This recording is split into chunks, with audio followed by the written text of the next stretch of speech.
बोलो जयकारा बोल मेरे श्री गुरु महाराज की जय। आज का शीर्षक है व्यवहार और परमार्थ। परमार्थ का काम कठिन से कठिन और सहल से सहल है। महापुरुषों का कथन है कि भक्त दो प्रकार के होते हैं, एक पक्के, दूसरे कच्चे। पक्के हमारी आज्ञा मानकर हमारे पीछे चलते हैं और जो कच्चे होते हैं उनके दृढ़ विचार तो होते नहीं, इसलिए हमारी आज्ञा पर पूर्ण तौर पर नहीं चल सकते। वास्तव में इसी एक वचन के अंदर परमार्थ के सब भेद समाये हुए हैं। पक्का भगत गुरु के पीछे चलता है, इसलिए उनके साथ मिलकर परमार्थ का काम सहल हो जाता है, परंतु कच्चा भगत पीछे नहीं चल सकता, इसलिए उनके साथ मिलकर परमार्थ कठिन बन जाता है। लेकिन कठिन हो या सहल, यह महान कार्य धुर दरगाह से जिनके सुपुर्द हुआ है, उन्होंने तो हर हालत में इसे करना ही है। यथार्थ यह है कि शिष्य को गुरु के पीछे पीछे चलना चाहिए। पीछे पीछे कौन चल सकता है? गुरु के साथ इसका व्यवहार साफ है, अर्थात गुरु दरबार में जो सच्चाई और खैर ख्वाही से चलता है और जिसके व्यवहार में चतुराई, बनावट, झूठ और छल छिद्र आदि मैले दाग नहीं है, उसका परमार्थ ही साफ है। संतों का कथन है, व्यवहार शुद्ध है तो परमार्थ सिद्ध है। यदि व्यवहार शुद्ध नहीं तो परमार्थ भी सिद्ध नहीं। एक बात तो यह हुई। अब आगे व्यवहार और परमार्थ की विशेष बातों को का चर्चा करते हैं, जो वास्तव में इस अंग की रचना के अभिप्राय है। संसार में कुदरत की यह सारी रचना एक समान है। कुदरत ने अपनी रचना में कोई भिन्न भेद नहीं रखा। उस कुल मालिक की एक ज्योति से ही सब संसार की उत्पत्ति हुई है। सब बंदे उस एक ही महाप्रभु के बनाए हुए हैं। शरीर सबका एक ही मसाले से बना है। ज्योत सब में एक जैसी है। हड्डियां, मांस, नाड़ी, त्वचा, बाल सबके एक समान है।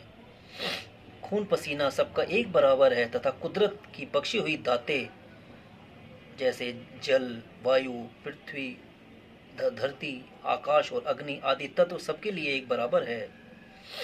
श्वास हर एक के अंदर एक जैसे चलते हैं। भाव यह है कि कुदरत ने अपनी रचना में सबको एक जैसा बनाया है और अपनी प्रदान की हुई वस्तुओं को बरतने के यथायोग्य सबको बराबर अधिकार दिया है।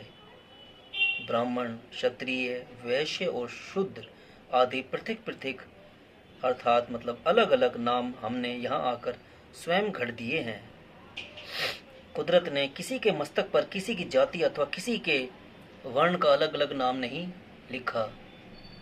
श्री कबीर साहिब जी जुलाहे थे और काशी जी में रहते थे। काशी जी विद्वान ब्राह्मणों का एक गढ़ था।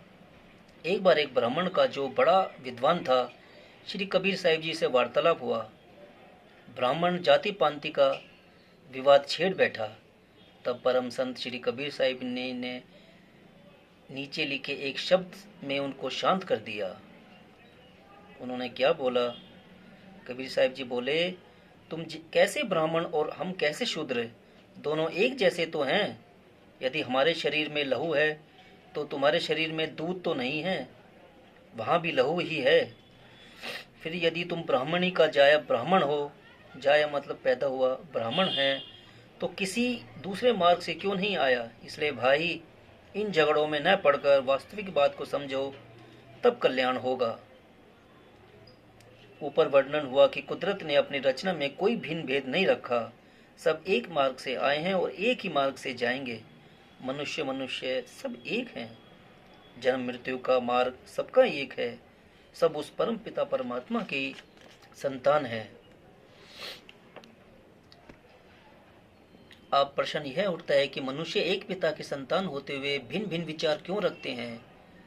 यही नहीं बल्कि धर्म और परमार्थ के विषय में परस्पर लड़ने झगड़ते भी हैं। ऐसा क्यों है? इसका उत्तर सहल नहीं और न ही संसारी जीव इस बात को समझते हैं। इस भेद को संतों ने जाना और अपनी वाणियों में इस भेद का कारण भी बतलाया। लेकिन लोग हैं जो पढ़ते हुए भी अनपढ़ हैं और सुनते हुए भी बहरे हैं। तोते की भांति बोलते जा रहे हैं, नहीं जान पाते कि संतों की वाणियों का अर्थ क्या है तथा उनकी आवाज का अभिप्राय क्या है। इस विषय में परम गुरुदेव श्री दूसरी पातशाही जी महाराज ने जो रोशनी दी, उससे मार्ग साफ हो जाता है।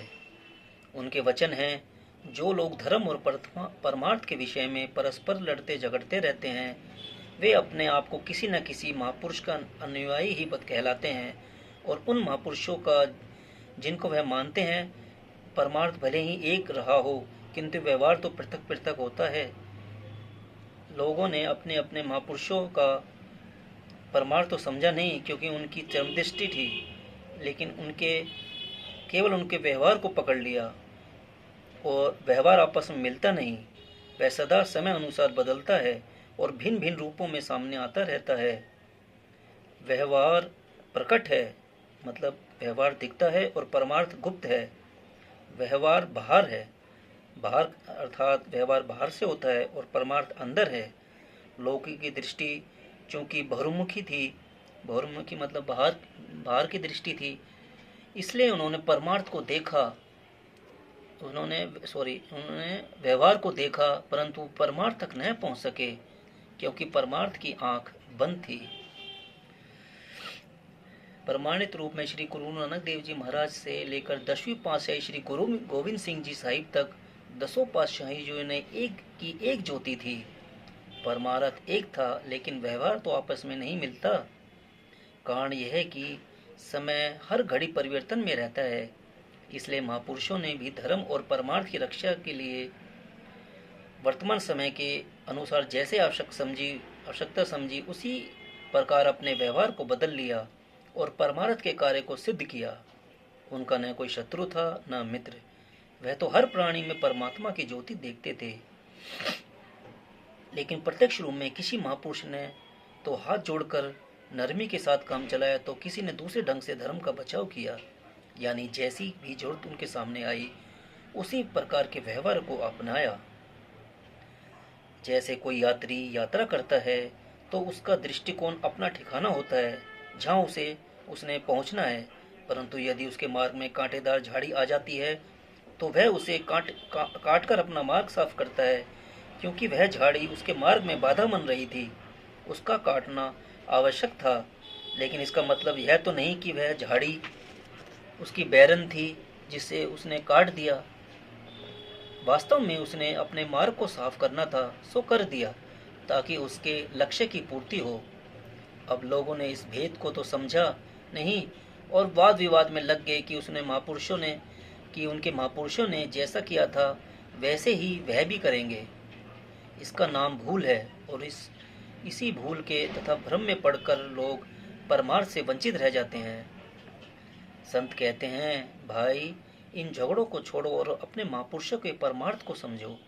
व्यवहार तो किसी समय में एक ना रहा है, न रह सकता है। अपने महापुरुषों का परमार्थ देखो, वह न किसी समय में बदला है और न बदल सकता है। जब ऐसा जान जाओगे तो मन में रोशनी आएगी, और जब मन में रोशनी आएगी तब झगड़े आपसे आप समाप्त हो जाएंगे। यह ऊपर दिए वचन सब गुरु दरबार की देन है, और अभी गुरु वचनों का विस्तार आगे चल रहा है। वचन हुए थे कि लोगों की हालत उन 4 अंधों की तरह की जैसी है जो हाथी देखने गए थे। वह कथा इस प्रकार है। कहते हैं, किसी गांव की धर्मशाला में 4 अंधे रहते थे। संयोगवश उस गांव में एक हाथी आ गया। सब लोग उसे देखने गए। अंधों को भी पता चला कि गांव में एक हाथी आया है और लोग उसे देखने गए हैं।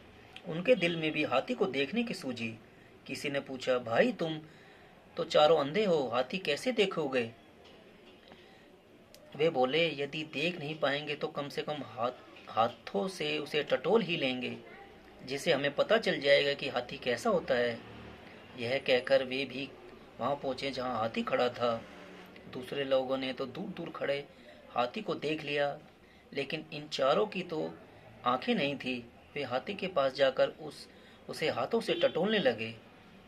एक का हाथ लग गया हाथी की टांगों पर, दूसरे का लगा हाथी की दुम पर, तीसरे का हाथ लगा हाथी के कानों पर और चौथे का हाथ लग गया उसकी पीठ पर। जब चारों अंधे इस प्रकार हाथी को देखकर अपने निवास स्थान पर लौट आए तो इस विषय में चर्चा करने लगे।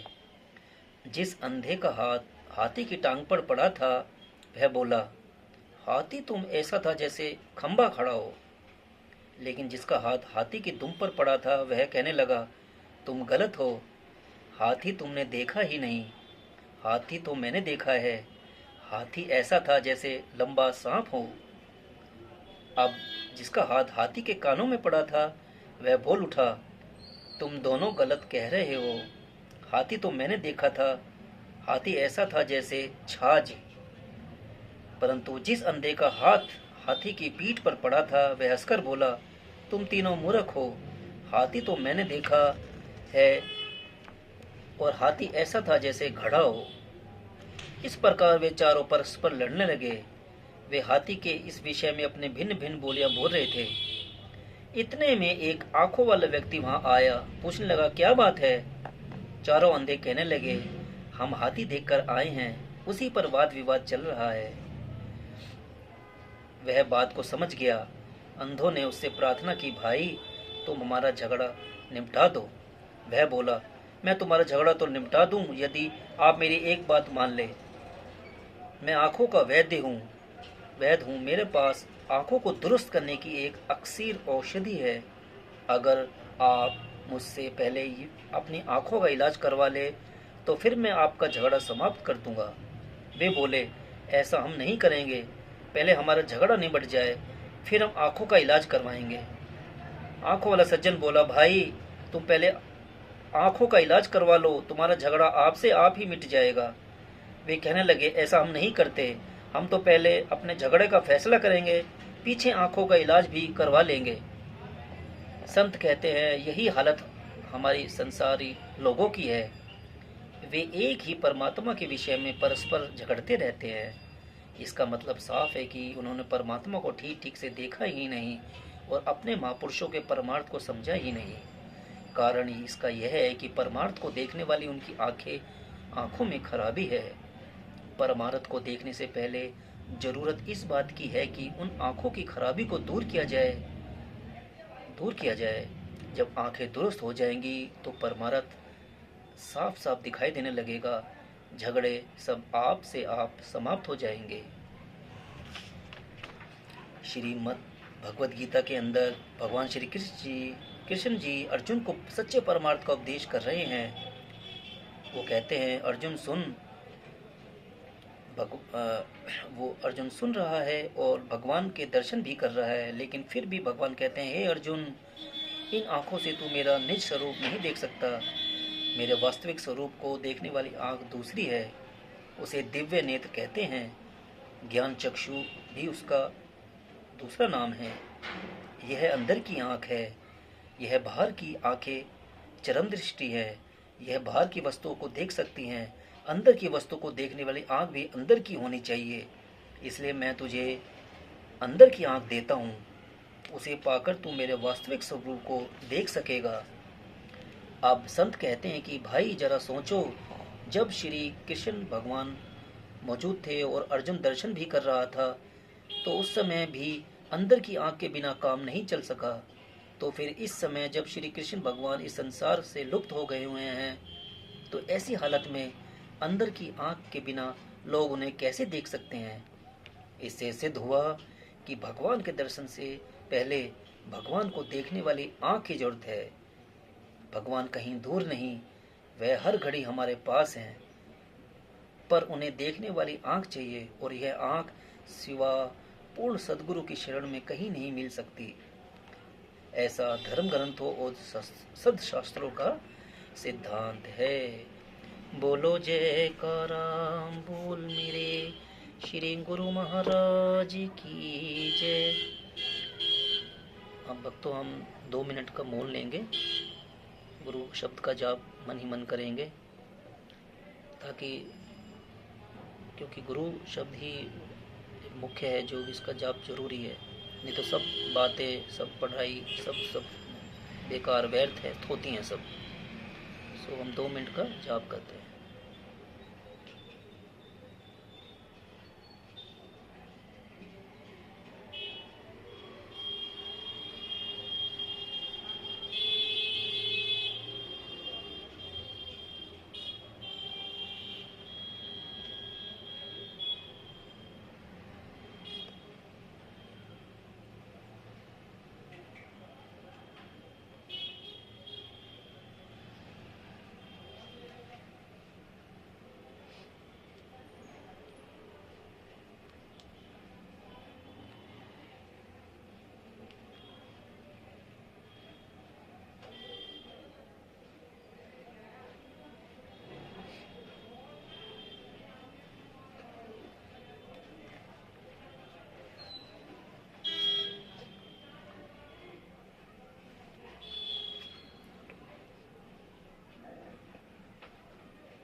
बोलो जयकारा, बोल मेरे श्री गुरु महाराज की जय। अब हम एक गुरु जी के लिए एक भजन गाएंगे, ये खास गुरु जी के लिए ही है।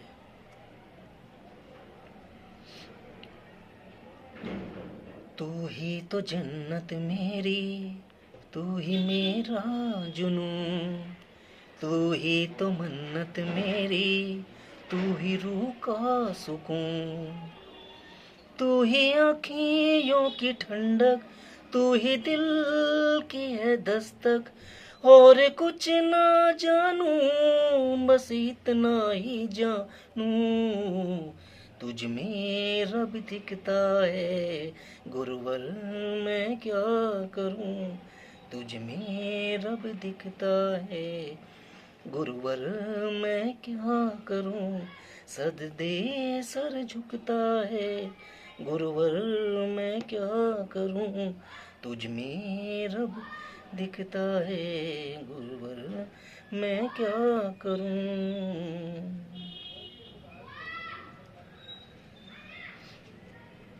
कैसी है ये दूरी, कैसी मजबूरी, मैंने नजरों से तुझे छू लिया, ओ कभी तेरी खुशबू, कभी तेरी बातें, बिन मांगे ये जान पा लिया,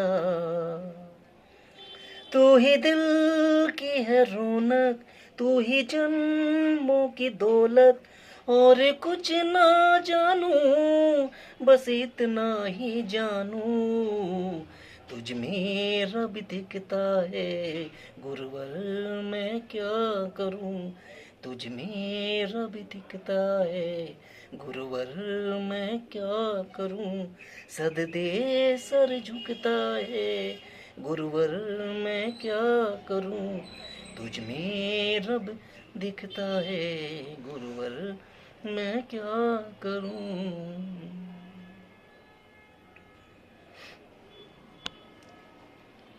छम छम आए मुझे तरसाए, तेरा साया जैसे रूह का, ओ तू जो मुस्काए, तू जो दर्शाए, जैसे मेरा खुदा झूमता, तू ही मेरी है बरकत, तू ही मेरी इबादत, और कुछ ना जानूं, बस इतना ही जानूं, तुझ में रब दिखता है गुरुवर, मैं क्या करूं, तुझ में रब दिखता है गुरुवर, मैं क्या करूं, सजदे सर झुकता है गुरुवर, मैं क्या करूं, तुझ में रब दिखता है गुरुवर, मैं क्या करूं।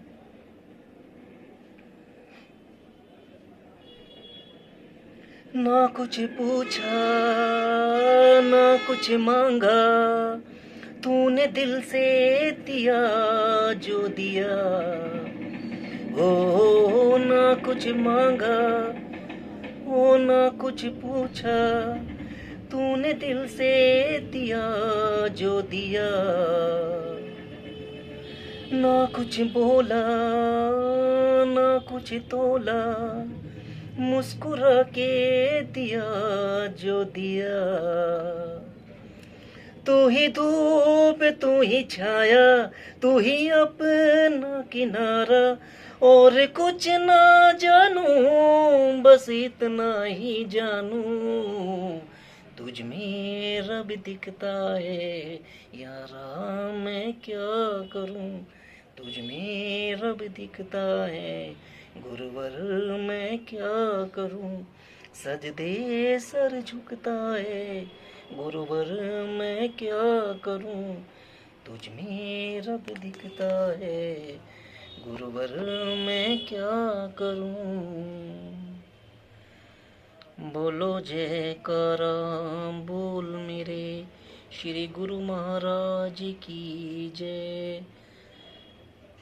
प्रिय भक्तों, अगर आपको यह वीडियो पसंद आया तो इसको अधिक से अधिक शेयर करें, अधिक से अधिक लोगों को साझा करें, क्योंकि वो भी भक्ति का लाभ प्राप्त कर सके, क्योंकि भक्ति ही मेन चीज़ है। भक्ति से ही हमारी आत्मा का कल्याण होगा और उस परमपिता परमात्मा की हम गोद में समा जाएंगे। जय सच्चिदानंद, जय सच्चिदानंद।